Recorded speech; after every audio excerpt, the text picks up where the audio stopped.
reduce the minutes. Good morning, good afternoon, good evening, everyone. The next talks about nothing are here, and I'm really happy. I have here a valuable guest, Anjon Banerjee. Anjon, nice to have you here. Pleasure. Pleasure, Michael. Always a pleasure with this phenomenal room of yours. Pleasure.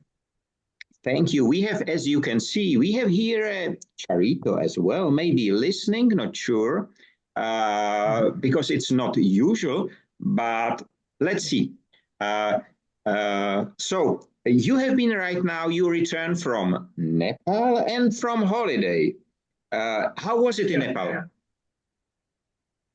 I was amazed. I was amazed. I worked for 7 years there in a hospital. And this time when I left the airport, it was a revelation how well the government has done to transform Kathmandu to a beautiful destination. I was a guest of the royal family and thoroughly enjoyed my stay. And I did a lot of work, as you would know by now. Yeah, good. Then I went to Bhutan and I came back. So I know that you have been working all around the globe. And my question is maybe strange, as usually. What place, if any, do you call your home? Michael, that's a brilliant question. Home is where the heart is. And I have been very fortunate that I have been able to work in 28 countries and periphery, like joining other countries. So I think I was very fortunate to have worked for one of the best ever company in the world. And I never thought of looking for another avenue till one fine day I realized it's time to move on. I think all you need your own bed, your own pillow, and the cup of coffee or tea that you are having in the morning, and that's all about it. You know, in the time of my life, I have the relation with home was different. In my country, it's an old saying which says, everywhere is good, but at home is the best. That's Yeah, the standard. But perfect. but when I was older, about 18, I decided, or I said to myself, okay, if everywhere is as good, why should I stay at home? So this was the second stage.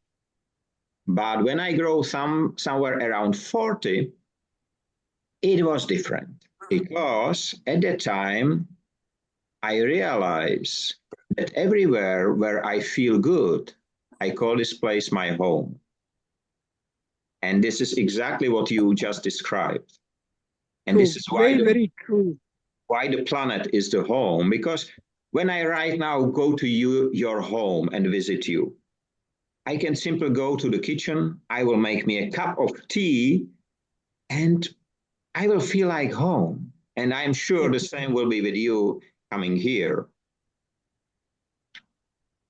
No, I absolutely agree with you.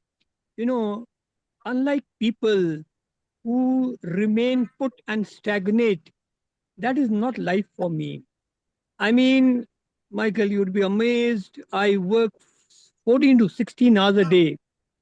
Boy, do I love every minute of it. And it's so engrossing. It's so engrossing that how time flies. People talk about burnout. For me, it's a bundle of nonsense. If you love what you do and keep doing it, ah, it's life well lived. Thank you. I would like just to shortly ask Charito. You are in this call. I did not expect you to be here, but do you hear us, Charito?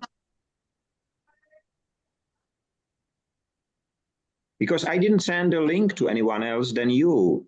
Anjon. So this is why it's confusing for me. No. I did ask her to have a look. See, I Okay. did ask her to have a look. See, yes. All right. So we will keep it this way. But Yep. the next question. Yeah.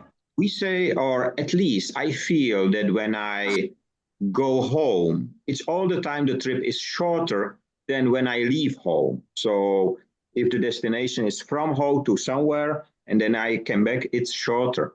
So as you explain it, does it mean that all the trips you made today are short? Means you are coming home no matter where you are going? No, Michael, that's not true. You know, I have seen days where every every every penny meant something to me. And that day I realized I'm going to take risks so that when I come to my age, I would have a plenty. Luckily, Michael, I slogged. I didn't look for anything else but slogging and earning my honest bread. And boy, do I have it now to celebrate. Yeah. I have never been a insider kind of an individual. I have been a outgoing person through and through and enjoying life. Thanks. Do you think you can enjoy the life the same way if your life will be digitalized? As you know, there is a lot of about AI, about the digital avatars, about making a digital space, and we are pushed in some way into the direction of digitalizing everything. But can you imagine your life to be digitalized? Mike, I, for the life of me, have never understood in the last 50 years of our existence, nothing worthwhile for the happiness of the humanity has happened. But if you go back to the early 19th century, for the first 50 years, Wright brothers came off with their aeroplane. Madame Curie came off with radium. Um, there was so many research. They had nothing. They had nothing. And the radio, Macaroni, and everybody else, they developed these things. Their ingenuity has to be saluted. We today clamor about chat box and about AI. I think I'm very sorry to say this. The human ability to innovate, to research, to find out new inventions have completely disappeared. And that's a fact. That's the way I perceive it, sir. And that's what I find about you, that you are not usually sold to these ideas. If they're thrust upon you, like they're being thrust upon me, well, we have no options, really. Yeah, nice question. You know, it is interesting. And you, same as me, you do not believe in coincidence. Just few minutes before we started, I find out in the Industry 5.0 research new publication related to Industry 5.0. It was from India, but it used the term, but it was not related. So I mentioned the two authors, and you know, for the first time in a very long time, the researcher come back to me. He contacted me back over LinkedIn, and he asked me, Mr. Rada, please can you tell me what we did wrong? Because we do not know. But 99.9% of researchers, when I do exactly the same, instead of contacting me, ban me, go out of the, try to be invisible, you know. And that's exactly what you just described. We are missing this all the days of when the researcher was explorer. Right now, they rewrite papers, because if they will change the content of the paper, the words by 75%, it will be accepted as a new paper, and they will get whatever. And it's so wrong. It's so wrong. I don't say we shouldn't read books and learn, but to explore the way as you describe it, that's the way. That's the way which should be pushed. You spoke at the beginning about the huge change of Tibet, about the huge change of the city where you landed. Why it happened? Was it because only of the improving economical situation, or was it because the people of Nepal are really delivering results, not just promises? And the royal family is leading the change. Michael, you'd be surprised, Simplicity costs nothing. We rose from the dust. We'll get back to the dust. We have been thrust everywhere with the political gambit on which we have no control. However, when people who live in glass houses must never throw stones at others, the day this realization comes, and whatever has happened costs money. Who has the money? The government has the money. Somebody must have wisened up. Somebody must have been told, Tiger, this is it's not a very clean place. Clear it up, man. Sure enough, somebody listened, somebody did it, and I was shocked at the. I see this, Michael. I am an extremely observant person. I listen to people, I analyze, I go to holidays, maybe in a pub, hold on to my beer, see people talk, what they talk and things like that. It's fascinating. So where there is a will, there is a way. There's absolutely no doubt about it. Yeah, thanks. You have met many very influential people, including the government members in different countries and politicians and heads of companies and so on. Yeah. But they differentiate. They differentiate in a way that some get to the role and become the role player. So they are acting as whatever. But then there are some who remain humans in the sense which we discussed so many times together. I feel that even being a royal family member, especially in a country like Nepal, the part of this obligation is to remain human. Is it correct? Absolutely 1000% correct. Radha, Mr. Radha, Mr. Michael Radha, uh, your humility, your upbringing, your education, your character is changed by no power. No power can change this. See, when we come to your rooms, Michael, one understands that here is an honest person. You don't have to put up an act. You have to please nobody. You have to please nobody, and especially on LinkedIn, nobody, because I have nothing to gain. I'm here to make decent friends. I love life. I share laughter and everything else with others. But deep within me is a life well lived. Every second, every moment well lived. So I think that's the crux of being human, which you mention, and simplicity. Simplicity for heavens in your thoughts, words, and your deeds. Thank you. Why do you think that are we turning from the simplicity? Is it because of this? It's called comfort zone, which we build at the silo around us, the cocoon around us. Do you think it is because of that? No, no, no. It's because you pose to be the higher authority or somebody who speaks a couple of notches above you. That is that is the way I see things. Um, that is where the artificiality reflects, especially with trained individuals like you and I. We know who is actually honest and genuine. These put up acts take you nowhere in life. These are all shrouds and a veil to make one feel that you are, rubbing shoulders. You have to have it in you. Otherwise, you are exposed through and through, sir.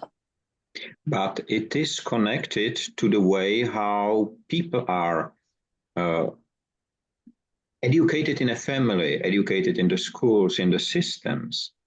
But I think that everybody is born with what you just mentioned. It's just whether he or she would like is strong enough to stay for that. I couldn't agree more. I couldn't agree more. I've seen individuals from the poorest of the poor families come into powers where people only dream of. Their parents slogged, maybe had one square meal to feed their education and their happiness and their well being and their growth, and they made it. It's all comes from within.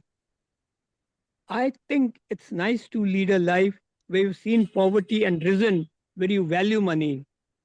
If you're born to an empress family, you'll never understand the value of money. And when you have nothing, then you crib. Most of the people on LinkedIn, they crib about things like mental unhappiness and things like that because they are living in a land of plenty. Whereas, Michael, you and I, we live within our means. So when we did not have anything, we were happy. Now, when we have something, we don't forget our roots, our old days, sir. And that's an absolute fact. Thank you. Can I use the term the land of plenty? Because I never heard it before, but it's explaining so well what you just described. True, Michael. True. Step on the boulevards, step to San Francisco, step to Ontario, Toronto, London. You are mobbed with affluence. But are they happy, Michael? You and I are happy. Within our heart, we are happy. Even if God were to snatch away everything and we be left with nothing, we'd still be very content. Sorry for the noise. I am in my lawn because there are people working in my house. Uh, so, Michael, land of plenty, yes, but then the human factor comes in. They are consigned to only who can afford it, not everybody. That's why you see beggars sitting on the footpaths. That very place, a Mercedes, a Phantom, a Cadillac driving through, and there is a person with his hat on the floor and some slogan. You know the rest. Yeah. Uh, it is interesting because for many years, Nepal is being rated as the country of the most happiest people in the world. No, no, you got that wrong. Bhutan has been rated amongst the top five. The first, I think, goes to Norway. The second, I think, Sweden or Denmark. I've been to these countries. They are content with their lot. What don't they have? Natural beauty, very little population, pristine, clean environment, a house, a good GDP, a good living standard. So I think not Nepal, the poverty, it is a extremely poverty stricken area. But having said that, they are great believers of the deities and the lords. And that's what their entire life cycles around. Even more weird is men don't work. Men go to sleep in the morning, and the entire women folks are doing the tilling and the farming. This happens to north of India, and this is a fact also in all these hill countries. Yeah, hilly countries, Himalayas. Yeah. Uh, there is quite a strong movement in India for some time to rename India back to Bharat. I'm not sure if I pronounce it correctly. India Um, Mubarak. Yeah, it should be. The name India should be eliminated, and it should be exchanged with Bharat. Bharat, sir, does name change anything? You ask me honestly, Michael, if you were Chris, would that change you? Would that change your intent? Would that change your seriousness to and your, the goodness in you?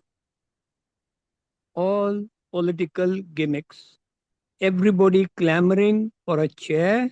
You and I don't need a chair. So if somebody calls me a pig, I'd be happy, long as they're referring to me. Yeah, You know why yeah. I'm asking? Because it's on one side is this moving intention to go away from the British history, let's call it so. But on the other hand, every second newspaper is called the Times, and so if it should be, and just now happening something strange here. Just a moment, it's something happening here. Okay. If it should be, it should change the mindset first. So the name is the last one which needs to be changed. And there are everyone of us has a good side and a bad side because they are together. It's just about us to balance. And it is my question whether you see the potential whether you see the potential of participating in not participating, the potential to really change the mindset of all people in the world, to understand what we are discussing so frequently. This wasteless world is the image for me, the aim. But what will connect all the people all around the globe? What do you think? The day when you realize, Michael, that no matter what exterior epidermis color is, the moment you have a cut, it bleeds red. That is the moment. That is the moment which will unify everything, sir.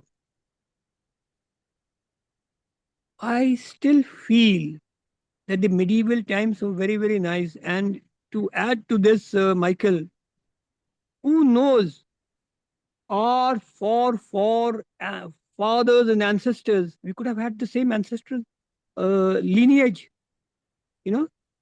So it's that which I think binds humanity together. It certainly does, sir. It's just they are the powers which try to separate. At a very, very, very old times, there was only one continent, Pangaea, it's called. And, Yeah, yeah. and I'm asking myself, there is a very strange thing. If you go for diamonds, you find them only in the very poorest countries in the world where the people are ready to work for nothing generally just to find the Yeah. diamonds. But in my opinion, the diamonds are under London, under Prague, under Berlin, because there was just one continent, and the Earth does not know that the diamonds will be just here or just there. It's just our comfort, because we relocate the negative things to other locations. They should do the dirty work, and we will enjoy the value after. So Michael, sorry, yes, please, yes, yes, yes, continue. please. Please continue. Please continue. So for me, it is a question whether this let's call it the discrepancy between the rich north, and the south, poor south, and so on. Is it just a construct? I'll tell you one thing, Michael. The crown which Queen Elizabeth donned was taken away from India. It's one of the most valuable diamond studded crown ever. But I'm being very honest with you. Unlike the West, people in my country or most of Asia, and I've traveled to most of Asia to do, uh, assignments with the WHO or my own research work and my business. They're humble people. They have no animosity against anybody. They actually are humble, which is sometimes perceived as weakness. There are please all kind of a people that you are welcome to my country. Try this in your own country. If I get there and I ask an Indian to help me out, he said, "Get lost, man, get lost. I've struggled to be here where I've just been able to find a bearing. Why the hell should I help you? Find your own way." However, if I were to hold on to an elderly lady or anybody for that matter and tell them I'm new here, I need your assistance to please help me, settle down in life, the chances are 10 is to 1 that they would. Vis-a-vis people who have forgotten their roots. And Michael, I don't know about your background, but you'll find this that you're more patriotic when you're out of your country than when you're in your country. You don't know the value, sir. You don't know the value. And that's why people immigrate and they are a lost generation, sir. Thank you. I mentioned many times a Czech saying, and here is one coming as well. We say that under the lamp, under the light, is the darkness, is the highest darkness, or is the darkness biggest, or is the dark biggest, or so. And it's exactly what you just described. Because if it's in your own country, I see it on Industry 5.0, there are in 119 countries the ambassadors. And they are in many countries, even the government speak about Industry 5.0. The Czech government never spoke about Industry 5.0. Even the city I am sitting here right now, there is a university here in Pilsen.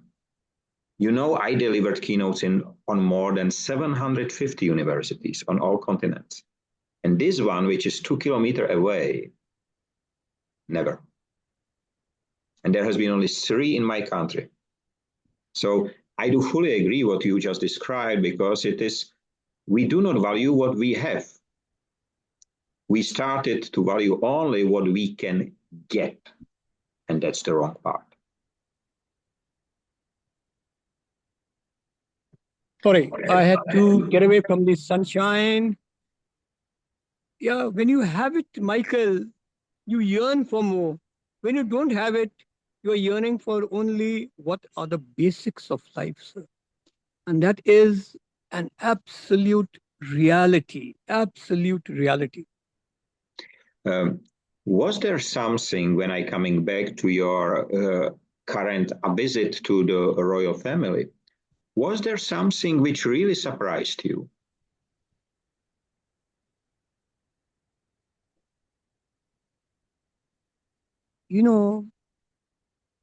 When you have a rank of a general, people will look upon you from the day you dawned on the university and got your pips and your ranks till the day that you are no more. The power that be would address you with a salute and call you a general. You may be a nominated head of an institution, but that very generation picked up that land and held on to that land even before these new people stepped in. I think they were the same humility. The government officials were more friendly. Maybe we are by geographical location and industrialization. India is, so it's a revelation to come back to my country. I had seen bullock carts and I see the autobahns and I see the airports and I see the development. I feel no less than being somewhere else. We don't have any kings and princes or queens in the country, save some places. I myself belong to a royal blood of one of them who still rule a part of central India called Chhattisgarh. But my father decided to join the army. I joined the army and I became a doctor. So the legacy goes on, sir. The legacy goes on. I don't think I've met anybody with your kind of a stellar background, Michael. Honest, I have not in my entire sojourn the world over, and it that appreciation, that respect and regard always remains. It's just my preoccupation sometimes, and this is the reason why I can't do audio rooms or I can't. I have to cancel two appointments to be here because I love my work, but commitment is a commitment. Excuse me. It is, it is as you said. So for me, to be honest, the power of touch as it grow up, as the people like you, Charito, Pat, and all the others started to join, it becomes so valuable because we do not create the mass. We are still the humans by humans. And in Czech language, for example, we don't call the other person a human. We call it with different word, but not human. But in 200 years ago, it was a common way to ask, how are you human? But we don't do it anymore. And I would like to get it back, to be honest, because to talk with people like you, I do remember my time in the army. And I do remember when there is coming a general or so you have to salute and you have to call him by the right rank, which you can see on the shoulders. But when he was higher than you cannot read it. And I do remember how sensitive there has been when you call them with a different rank. But what I really do not appreciate if I see and if I participate in some events, including the events by United Nations and the others. They start every speech with titles, but not a single one is dedicated to human. And I just, 2 days ago or 3 days ago, there was the International Day of Toilets. And it was at the same time, the same day was International Day of Man as a man. And I realize, and I know it for a few years, the UN did not call to any. There is not a single day dedicated to human. And it's sad. It's sad. I think it should change because we are, and you mentioned it at the beginning, we are same. When we cut ourselves, the blood will be red, and the heart does not care whether it's in black body or white body or big or small, is the heart. So I am so happy that the language we are using is the language we speak from our hearts. The mouth is just the amplification of what the heart is saying. You're right. I don't like being called a doctor. I'm Anjon. I'm Anjon. Period. However, human egos, systems, we were ruled by the British. We were ruled by the Mughals. Never mind whether they ruled or they didn't rule, they have a lot of bearing on our characters. Number one. Number two, you talk about the rank. Why not? If I serve somebody, it is not because he is a couple of notches higher than me. Maybe in some cases, maybe not. The same person whom I serve would come to me as a patient one day. So life has a circle. Life has a circle. My wife used to find it very weird that I would serve a petty man, if you could speak English. She used to ask me, Doc, Anjan, why are you doing it? I said, listen, humility costs nothing. Do you think if I serve him, he's going to give me something? Do I owe it to him? I owe it to him because he's a human. Like you and I today, we have been blessed. We have worked ourselves through and through and been in a comfortable position in life. So I think, Michael, these things don't rub in very easily. And what happens is you I have a family. I had a family. You have people who look upon you. It's a learning lesson. I mean, it's a legacy. If you don't pass it on and give it a reasonable reasoning why we do this as we do it. And I think one success of your rooms, Michael, is because you're quite down to earth, like Dr. Arshad and Shantanu and the others. They're down to earth people. They speak their mind, they have no expectations, and they value friendship. And it has a lot of sense in this. Thank you. You know, I said that I do not like titles, but at the same time, I have to tell you that with this talk, you have a new title. You are one of the ONICHEMOS, which means in Czech language, someone who talks about nothing. And it is important because for me, I would like to establish so-called Profusion Academy, in which the ONICHEMOS should share their knowledge and gain their knowledge at the same time. It's a school in which is not the teacher and student, no. It's here, the way how we speak to each other, how we act to each other, how we help to each other, how we build the world. And we have less than 1.5 minutes left. So 40 minutes already gone. And I would like to thank you, Anjon. It was a really great time to talk to you. And of course, I would like to wish you have a nice time, free of waste and wasting in all its forms. Stay safe, be free. And I would like to ask everyone who is listening, please remain human, as Anjon just showed we should be. Thank you, Michael. Thank you. Grateful. And I wish you a nice weekend and see you on Wednesday again. Certainly.